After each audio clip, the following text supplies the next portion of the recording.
Bienvenidos todos y todas de nuevo a un episodio de Diálogos Heréticos.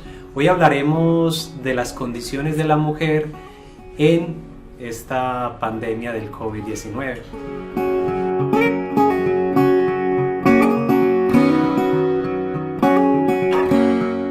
¿Cómo te va, Hermis?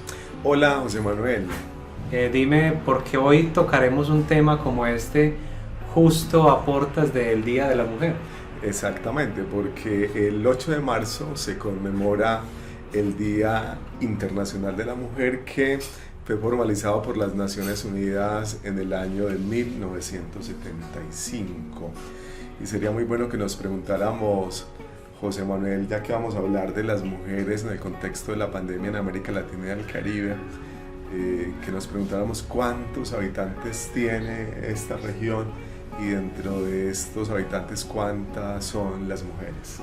Efectivamente. Según el Banco Mundial, justamente son 647 millones de habitantes, de los cuales, asómbrate José Manuel, más del 50% son mujeres, equivalente a 329 millones de mujeres. Como para que nos hagamos a una idea, pensemos como si fueran casi 6 Colombias exclusivamente de mujeres en el contexto de América Latina. Mejor dicho, ellas son mayorías y ya eso justifica que toquemos un tema. Y lo curioso es que por lo general no tenemos esa conciencia de que las mujeres son mayoría en nuestra región.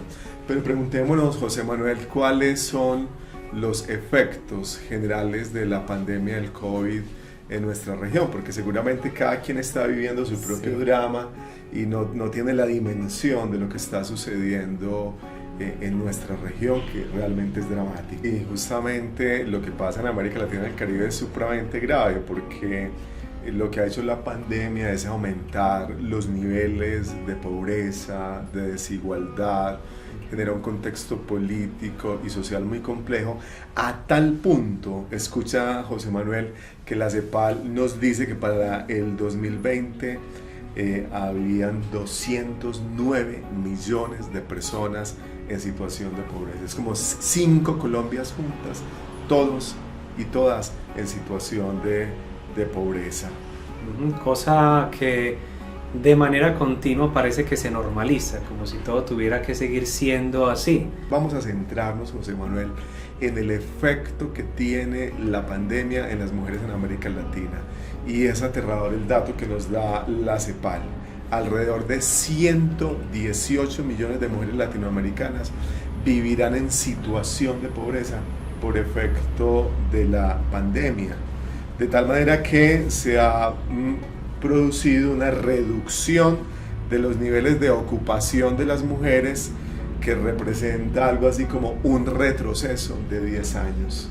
O sea, lo que habíamos avanzado en 10 años en relación con las luchas y los derechos de las mujeres, lo hemos retrocedido por efecto de esta pandemia. Incluso recuerdo que el documento habla que, si bien muchas de ellas trabajan en labores domésticas para un tercero, para cualquier otro lugar, un trabajo como este se ha visto muy afectado y han sido inclusive despedidas, pues porque obviamente por cuestiones de sanidad, digamos que muchos jefes no van a asumir esos riesgos y posiblemente esto termina en despidos, entonces mayor. Eso es muy importante, José Manuel, porque justamente los trabajos domésticos remunerados es un sector que ocupa fuertemente a nuestras mujeres en América Latina y el Caribe, y es un sector fuertemente golpeado por la crisis.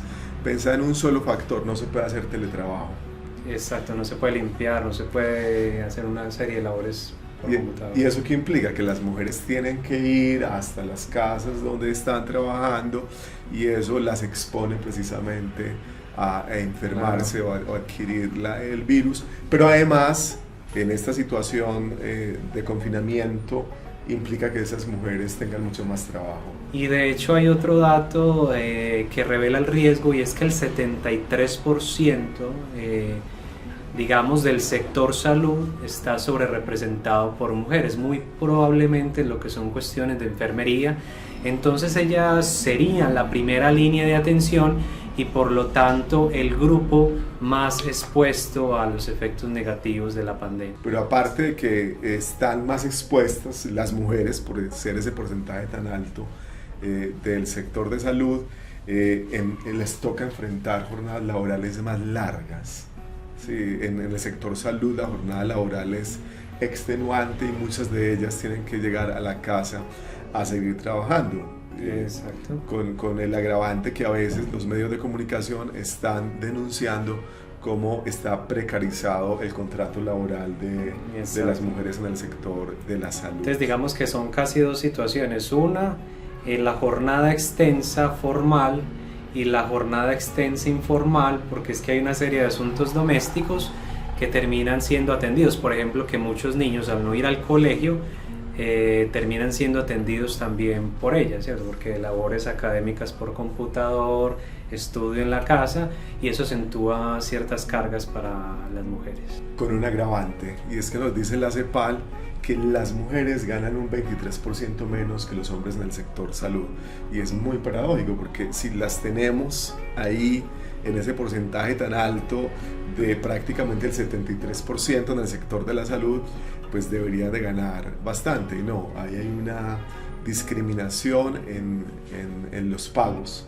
de tal suerte que las mujeres ganan menos. Pero ¿qué podemos hacer? ¿Qué se recomienda frente a estos problemas estructurales y tan complejos que apenas medio tocamos en estos punticos acá en Diálogos Heréticos, como una invitación a la reflexión, en que ampliemos estos problemas sociales y culturales? Hay que atenderlos como más estructuralmente. Hermes, una indicación a nivel fiscal y de auxilios económicos, que obviamente por desconocimiento me gustaría que me amplíes un poco más eso, ¿cierto? Claro, es el momento que los gobiernos comiencen a pensar la planeación y la presupuestación desde la perspectiva de género, es decir, que se tengan en cuenta las desigualdades históricas y culturales en relación con las mujeres y al tener en cuenta esto se comiencen a hacer acciones para que esta desigualdad y estas injusticias se aminoren fuertemente. Pero como el problema es tan fuerte, es estructural, es histórico, los gobiernos tienen que ingresar de una manera muy fuerte. Incluso me sorprende mucho cómo la CEPAL hace recomendaciones tan interesantes, José Manuel, como la protección social universal como pilar central del estado de bienestar.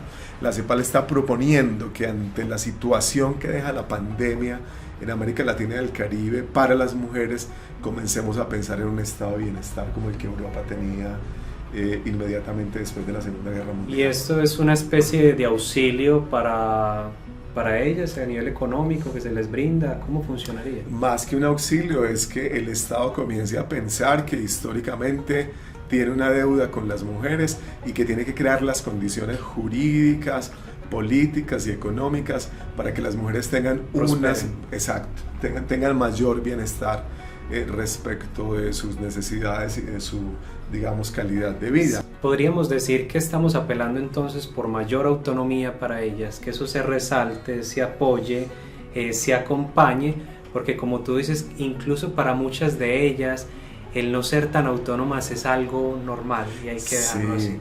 Con un agravante, y es que la pandemia demostró que el lugar más peligroso para las mujeres es su propio hogar, porque se incrementó el nivel de violencia intrafamiliar, el nivel de violencia contra las mujeres. Es una cosa muy extraña porque pensaríamos que el lugar más peligroso para las mujeres sería la calle, que es lo que generalmente le enseñan en la casa a una niña, que no salga porque afuera es más peligroso, pero resulta que no, que las violaciones a las niñas, niños, muchas veces es por una persona cercana en la casa. Y es un tema que abre muchas preguntas acerca de la violencia, la familia, la pareja, el deseo, preguntas que posiblemente estaremos abordando en otros momentos, pero que aún así genera como cierta intriga ese hecho de que en una situación ya difícil se aumente la violencia por parte de sus parejas para ellas. Yo creo que el Día Internacional de la Mujer y este diálogo debe ser una oportunidad para reflexionar sobre temas muy complejos en relación con las mujeres. Hacernos como a la idea de que esto es un asunto estructural que no se resuelve con discursos, sino que implica una apuesta seria de la sociedad completa. De políticas, de inversiones. Políticas públicas, hay que trabajar desde la política pública, hay que trabajar desde la formación. La cultura.